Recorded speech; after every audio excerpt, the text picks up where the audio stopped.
Hey y'all, welcome back to the channel. So listen, when the Kada Scott case first broke out, I covered it right here on this platform. We talked about the details. We talked about what happened to this beautiful 23-year-old sister from Philadelphia who was found in a shallow grave. And let me tell you something, this case has been heavy on my heart ever since. Now, a lot of y'all have been sending me videos, sending me messages, asking me what I think about certain things that people are discovering. So today, I want to bring something to your attention that honestly, girl, it's got me even more concerned about this whole situation. There's a lady on TikTok by the name of Nicole, and she has been doing some serious digging into this case. She's been looking at timelines, she's been looking at people connected to Kata, and specifically, she's been looking real close at this boyfriend, this Taz character. And some of the things she's uncovered, oh, so now we got even more questions than answers. So what I'm gonna do is let Nicole speak for herself. I want y'all to listen carefully to what she has to say. Pay attention to the details she's bringing up. And then, period. I need y'all to drop your thoughts in the comments. Do y'all think this adds up? Does this make sense to y'all? Because honestly, it's giving suspicious. But hey, let me not get ahead of myself. Listen to Nicole, pay attention, and let's talk about it in the comments. In reference to the Kada Scott case, I have the full documentation for the probable cause affidavit. What I want to discuss today is the data on her devices and when they last pinged and when they were last seen, as well as dig into it and give y'all a visual. Let's dive. For y'all to look at what was said in the affidavit, it says iPad last seen or pinged at 10:21 p.m. near 6845 Anderson Street.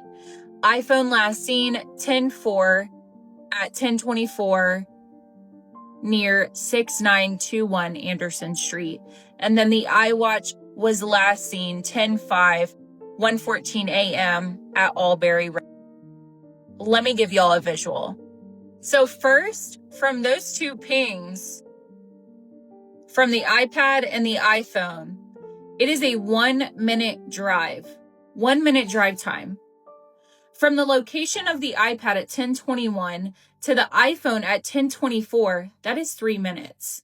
That means there was some type of struggle going on inside that vehicle for them to take 3 minutes to get from point A to point B. Now, I know they said that Kada Scott possibly was unalived around that time. So I think, and this is my opinion, Kada Scott was unalived right before 10:21 or right at that time.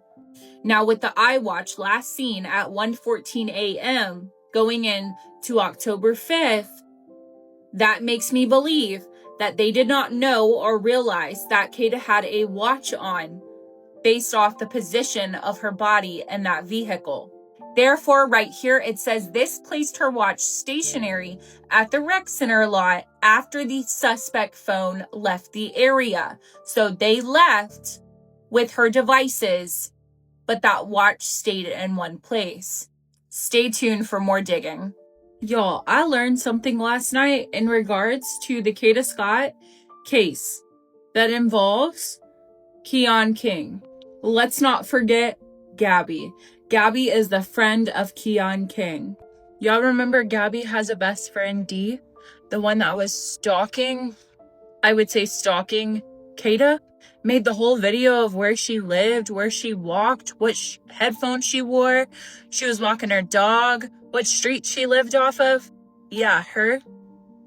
Well, Gabby and D are on the same case. They are co-defendants of the same case back towards the middle of this year. Those charges right here, they include some of which conspiracy, simple assault, terroristic threats, recklessly endangering another person, aggravated assault. Y'all remember this case of Keion King, who got dropped and just reopened, and it was dropped due to the victim not showing up? Well, a little birdie told me Keion King paid those two girls, Gabby and Dee, to assault the victim. Therefore, she was terrified to go to court. Now, it sounds pretty real to me. I don't know about y'all. Don't count me on it. I don't know if that's factual, but I think it's a huge coincidence that those two girls got the same charges at that same time. And then his case got dropped. This case is just getting even more wild. Y'all, let's talk Kada Scott. This is the 23-year-old in Philadelphia, Pennsylvania, who was missing and later found deceased in a fresh, shallow grave. Now, we know that Kata had this boyfriend, or this guy that she was dating, by the name of Taz. That's what he said he went by. Well, let's dig into it. This is Taz's Instagram account, okay? You'll see up here that he has a business page, a landscaping company. Let's look. He has this landscaping company here, okay? I want y'all to remember landscaping. And on the landscaping company page, it shows his name, or a name to contact, by the name of Ramir. Well, I found Ramir, and Ramir has a record. Not only does he have a record, but he has a record that is very similar to Keion.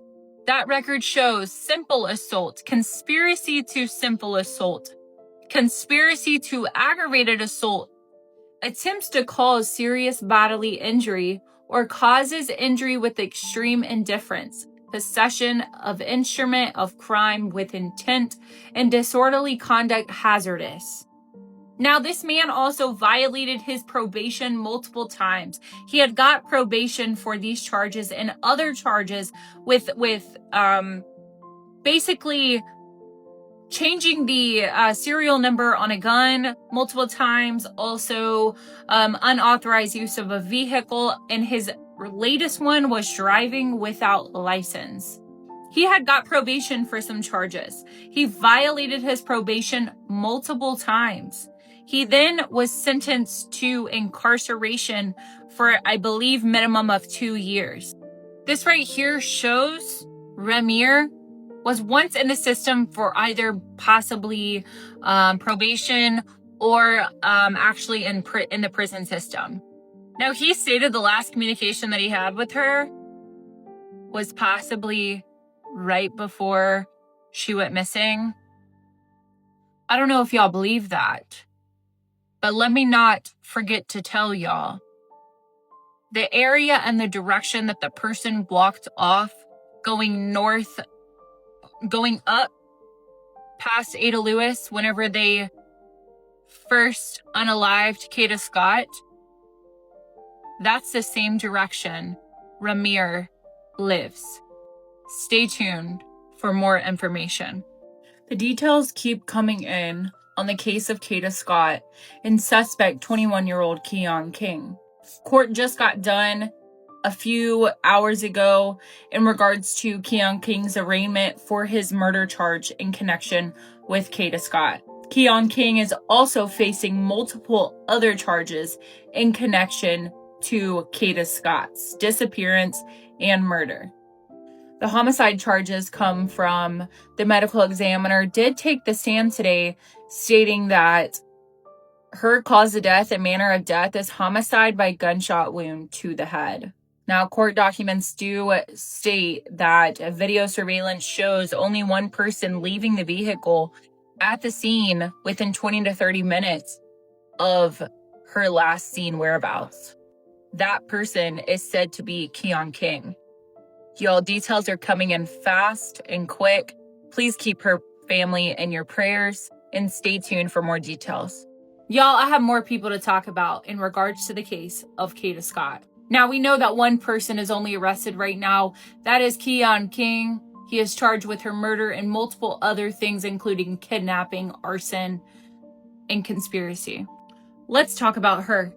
This is Larisha Lopez. This is the one that lived at the house on Belmar Terrace, as well with Madeline Brown, those two people are connected to the Text Now account.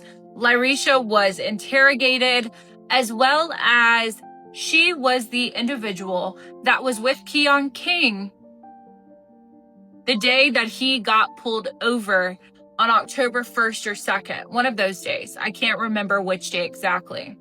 Well, do y'all remember Keion King's car being on Marketplace? This car right here? Look right here. Look in this window reflection. You see boots, black boots? This is from Lopez's Facebook account. Those black boots right down there, they look familiar. They look like the same boots that are inside that Marketplace picture reflection. Now, during her interrogation, there was a lot of things that didn't add up. She's the one that also denied Madeline giving that Text Now, the phone that was linked to that Text Now account, to her, to the police, but Madeline said different. Stay tuned for more information. Now, for the very first time, we are hearing from Keion King's lawyer. King is the man accused of killing 23-year-old Kada Scott and burying her in a shallow grave in the woods behind Ada Lewis Middle School. Tonight, the community is coming together to honor Scott again, whose remains were discovered last week. Jen?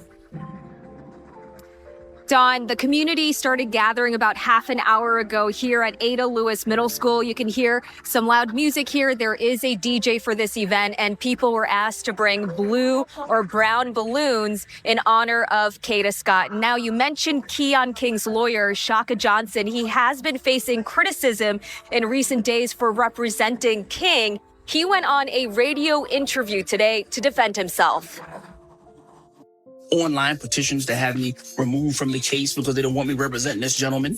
Criminal defense lawyer Shaka Johnson spoke with WDAS-FM host Frankie Darcell this afternoon on the Kada Scott case. He's representing the accused, Keion King. I listen for God's voice when I am deciding whether to take a case. Is that what you did here? Most definitely. King, only 21 years old, was previously in trouble with the law and now faces a long list of charges, including murder, kidnapping, conspiracy, abuse of corpse, and tampering with evidence. But as a black man, you took this case. Yes. And there are people who are angry or salty or disappointed about that. What did you say to that? When it's a black man, when it's a black attorney, and I'm speaking for a lot of black attorneys who may not be saying this publicly, but they've been all on my phone privately. We are held to a different standard for whatever reason. I'm a professional. I took an oath. Just like doctors take a Hippocratic oath, I took an oath to represent the people that are in my wheelhouse of business. Kada Scott was last seen the night of October 4th at her job, the terrace at Chestnut Hill Senior Living. Court documents say the 23-year-old was texting with King moments before she disappeared. And surveillance video at the Aubrey Rec Center captured King's gold Toyota Camry and two people carrying a heavy object consistent with a human body. Police recovered Scott's remains October 18th in the woods behind the former Ada Lewis Middle School, where a memorial has been growing ever since. Just shows the impact that she had on people's lives when she was living. And she was going through her journey. It's just sad to see that her journey was cut short the way that it has been, and by another young person. King was arraigned this week on the new charges, including murder, and is being held without bail. Hopefully he's man enough to accept his own actions and stand up and not have to put the family through any more additional pain. This is not about money. This is not about money. I've been getting points a long time. This is not about money, okay? I'm just going to be very frank about it. This is not about clout chasing or needing to somehow be in the public eye with a high-profile case. And we do want to point out we put in requests to Shaka Johnson for an interview as well and are still waiting for a response on that. Now, Kada Scott's family did set up a memorial and justice fund on GoFundMe, and it is over $23,000 and counting. Certainly a lot of community members sympathizing and sending their condolences to the family. As you see, a lot of them are now gathered over there to get this event underway. We're expecting it to wrap up around 6:30, so we'll have another live look for you coming up in about 1 hour. Jason? All right, Jen Lee, great reporting on this. You've been on this story all week for us. Continued good work.